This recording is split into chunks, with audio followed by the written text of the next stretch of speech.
question here. So we are asked to express the function given in the form of, and this is known as the vertex form here.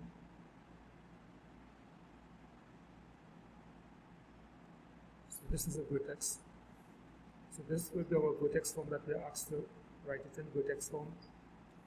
So in order to write it in the vertex form, we're going to use the formula method.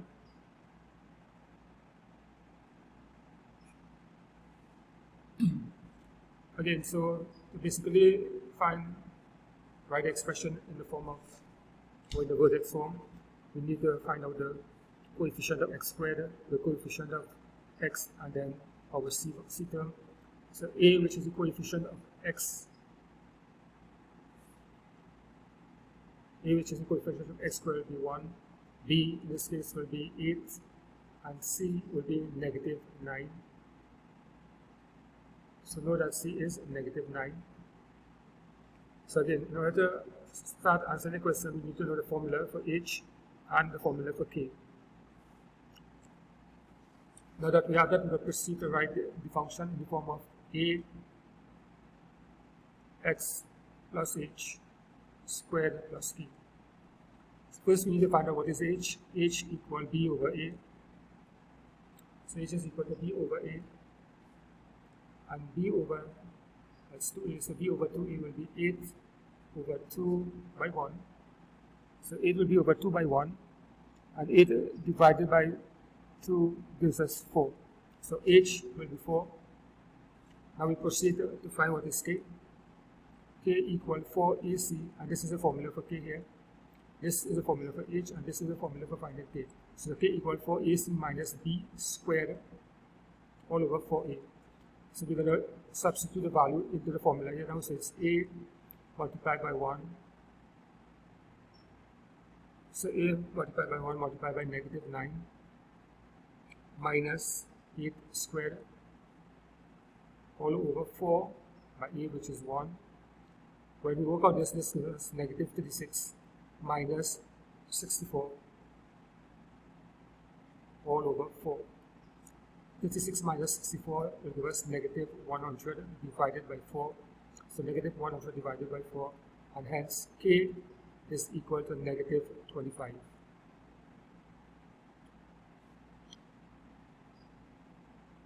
So now we found the value for h, which is 4, and the value for k, which is 25. We could proceed to represent this function in the vertex form. So now that we have found the value of h and k, so h equal 4 and k equals negative 25, which we worked out previously. So now that h, we're going to substitute into the vertex form a, which will be 1. So a is 1. Open bracket, x remains as x plus h is positive 4, so we leave that as positive 4. We put the square over the bracket, the square on the bracket like this, and then k is negative 25. So now we have written the function in the vertex form.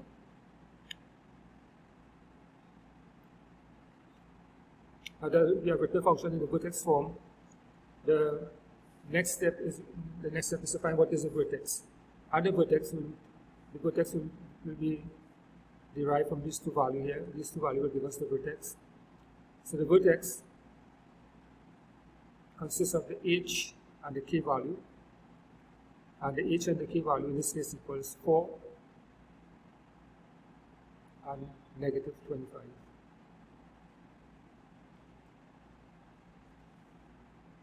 Right, so again the vertex is the h and the k value, and in this case negative 4 and negative 25 will be our vertex. Now one thing to note is that when we are transferring the h value here, so when we are transferring this value into the coordinates of the vertex, so this, when transferred to find the coordinate of the vertex, the sign of the value, in this case 4, the sign of the value will change. So if it's positive, the sign will change to negative, and if it is negative, the sign will change to positive. So therefore, this here is the coordinate of the vertex.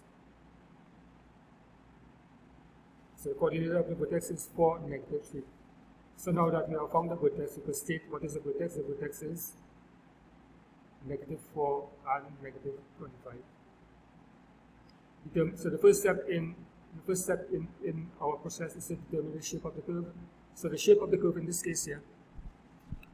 So the shape of the curve in this case is a U shape. So the first stage in our process is to determine the shape of the curve, which in this case is a U shape. The vertex we went and we work through the process to find the vertex. The vertex is -2 and -25. Now the shape of the curve is U shape. We look at the coefficient. So to know the shape of the curve, you look at the coefficient of x squared.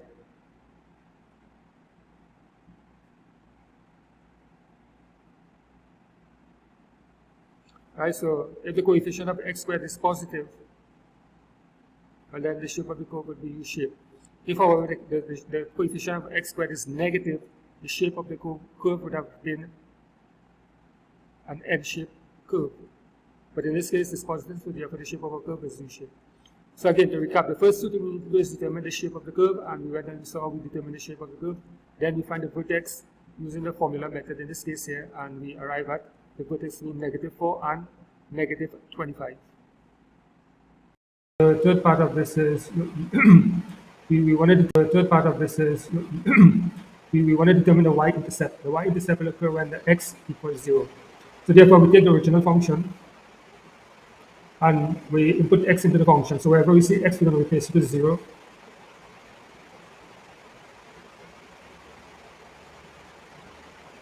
So as it is 0 plus 0 minus 9. So the answer is -9. So therefore, to determine the y-intercept, we need to just plug 0 into the function, into the original function. And wherever we see x, we're going to replace x with 0, because that is where the y-intercept is. The y-intercept will occur when x is 0. So therefore, the coordinate of the y-intercept will be, so what we have is that the coordinate of the y-intercept will be equal to 0 and -9. Or we could just say the y-intercept equal -9. That is where the curve will cut the y-axis at -9.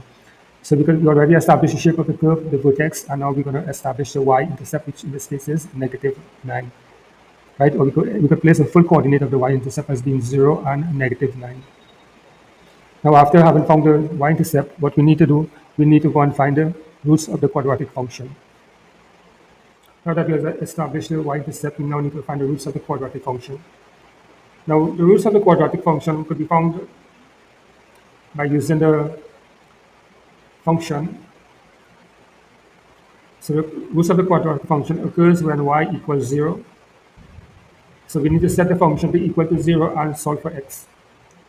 Now, there are a number of ways we can do this. We could use a vertex. We could use factorization. Or you could use a quadratic formula. So you can use either the vertex form, factorization, or quadratic formula. Now, what I'm going to do here, I'm going to use the vertex form. So I'll take the function in this vertex form, x plus 4 squared minus 25 equals 0. So I'm going to set it to equal to 0. So this is how we find the roots of the equation. You set the function to equal to 0, and then you solve for x. So it's x plus 4 squared. I'm going to plus 25 on both sides of the equation. So when I plus 25 on both sides of the equation, it is equal to now 25. Now I need to remove the square on the bracket here. So to remove the square on the bracket, I'm going to square root both sides. So the square root will eliminate the square on the bracket here, and what I do on one side, I do on the other side, is 25 on the other side also. Don't forget to include your plus and minus here.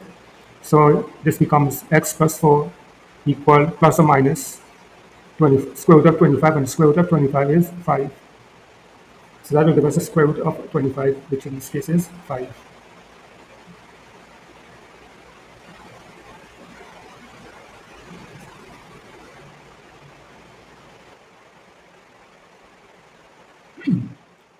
Okay, so now that we have worked out this situation where x plus 4 equal plus or minus 5. So therefore we need to solve for x. So x plus 4 equal 5, or x plus 4 equal minus 5. So we have a situation now where we have x plus 4 equal 5 or x plus 4 equal -5, and we need to solve for x. So to solve for x, I'm going to minus 4 on both sides of the equation here. So x equal 5 minus 4 gives us 1. And in this case, say x, you're going to minus 4 on both sides of the equation. So x equal minus 5 minus 4. So when the signs are the same, it becomes negative 9. So in our situation here, x is either, so the roots of the quadratic function is x equal 1 or x equal minus 9. So we determine the roots of the equation and we found it to be x equal 1 and then x equal negative 9. Now the other step or the other stage in this, the other stage here is to find the axis of symmetry. So the fifth item that we're going to do is to find the axis of symmetry.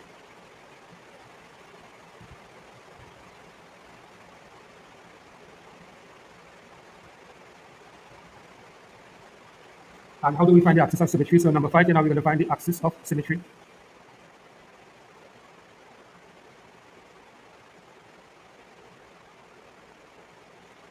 Now the axis of symmetry is taken from the vertex. So once we have established that the vertex in this case is negative 4 and negative 25. So our vertex is negative 4 and negative 25. Now the axis of symmetry will be the x coordinate. So the x coordinate is negative 4 and the y coordinate is negative 5. So therefore the axis of symmetry will be the x coordinate of the vertex. And in this case it's negative 4. Right, so again the x coordinate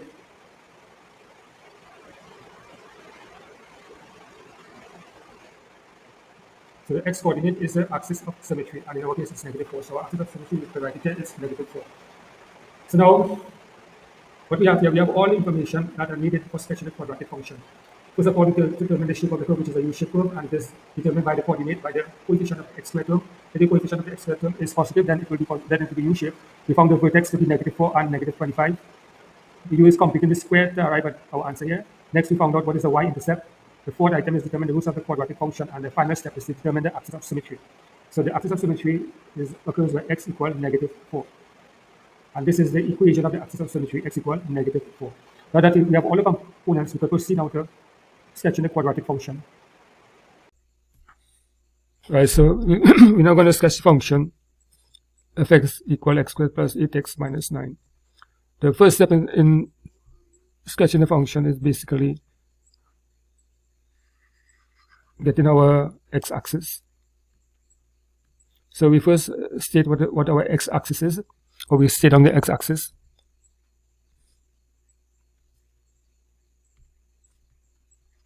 So this will be our x-axis. Now, in order to sketch a graph, we need to look at the roots of the quadratic equation. In this case here, the roots of the quadratic equation is x equals 1 and x equals 9. So this will tell us where we will put the origin. So in this case, because x equals 1 and y equals x equals 1 and x equals negative 9. So x equals 1 and x equals negative 9. It means to say that one of our point from the origin, will be located here, and another solution or roots to the equation will be located 9 units from the origin. So we located again 9 units from the origin. So I check from the origin 1, 2, 3, 4, 5, 6, 7, 8, 9. So because the root is negative 9 and 1,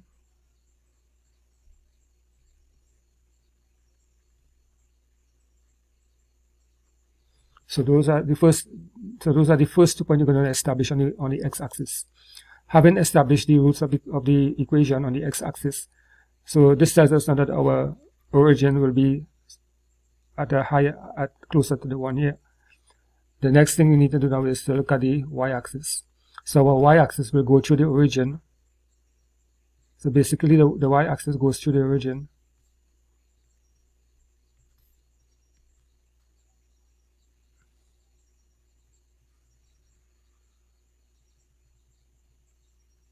So this will be our y-axis here, which passes through the origin. So we establish our roots, which is 1 and negative 9. Now the second step in sketching the function. So our second step in sketching this function is to look for the vertex or the minimum point. So we're going to look for the vertex or minimum point, and in this case the vertex or minimum point is negative 4, 25. So it will be -4 on the x-axis, which is 1, 2, 3, 4. So it's -4 on the x-axis and -25 on the y-axis. Now, because it is a sketch, it don't have to be 100% accurate. So we can sketch the y-axis in interval of 5. So it's 5, 10, 15, 20, and 25. So we're sketching the interval on the y-axis in intervals of 5, and this is -5. Right, so our minimum point will be 4, -25, and again, it's a sketch, so you don't have to be accurate, 100% accurate. Remember, it's a sketch, so you're not going to use graph pages to do this. You'll have to do it on a blank sheet of paper where you freehand sketch the graph.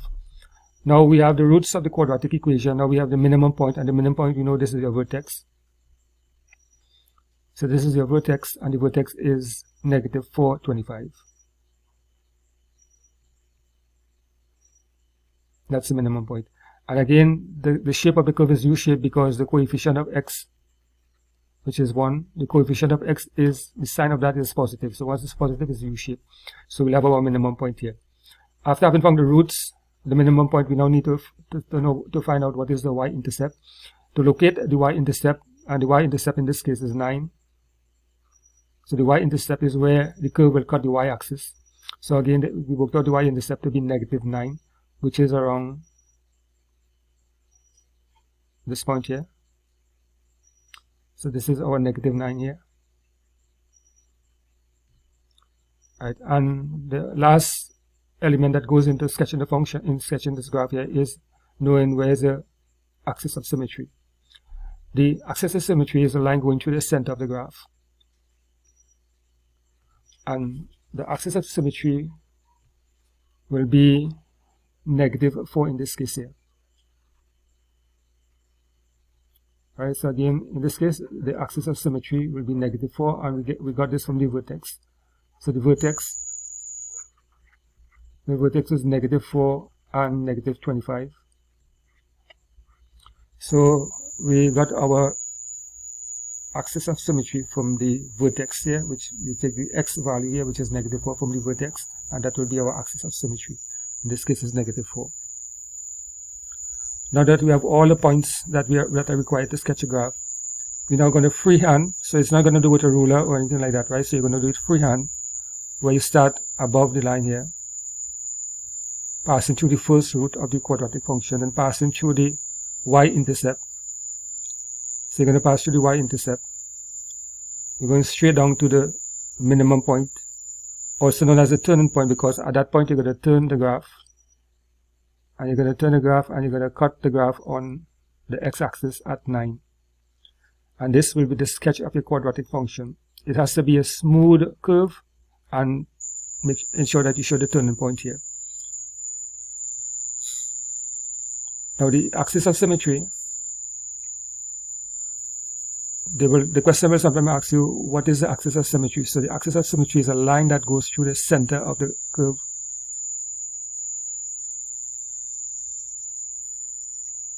So this will be your axis of symmetry.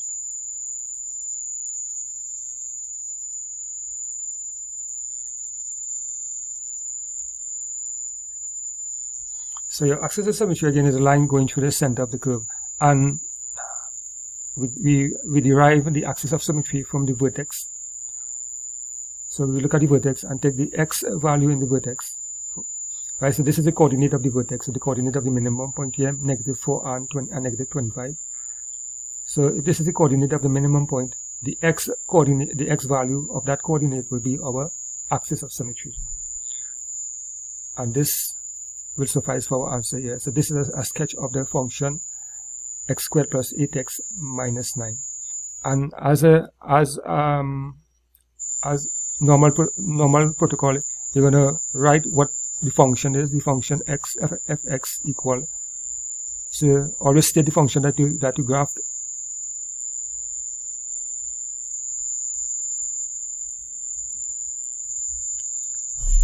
To indicate what function that you graphed. And this will be the graph of the function x² plus 8x minus 9. Again, we need the roots So these are the roots. You need the minimum point. In this case, because a U-shaped curve, you have a minimum point. So you need a minimum point, and you need the axis of symmetry. And you also need the